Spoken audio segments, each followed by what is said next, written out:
So I started messing around with rotary encoders a few years back. You might know what they are.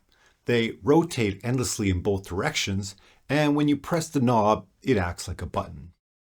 They're incredibly useful because they can make very fine adjustments, they respond to parameter feedback, and you're getting a button and a knob in one, so it's a good deal. But you can't just buy a rotary encoder. Instead, you need to buy a device that has encoders, like these.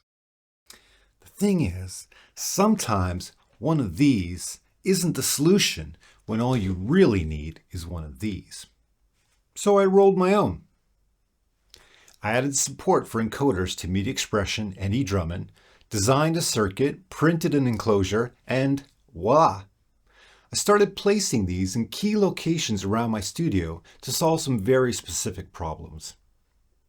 Like this one I've attached to my microphone stand.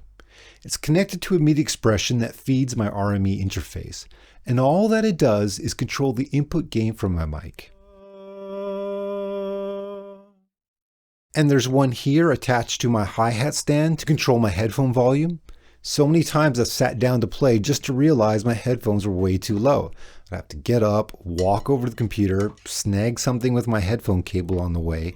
Very annoying. Now I can turn them up right here. And there's one here connected to my drum frame. When I turn it, it changes the sound that my auxiliary kick pedal triggers.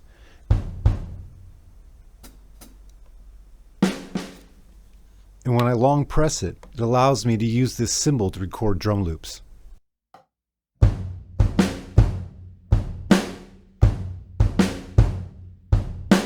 And there are a couple here that I use to control some parameters for my guitar. The bright switch, the tone control, the threshold for my compressor, complete with parameter feedback, so whenever I switch presets, everything stays in sync. And for all these situations, I didn't need some large, bulky MIDI controller. I just needed something small and simple. I could probably make a separate video about each of the encoders I use in my studio. So if you want more details, let me know in the comments.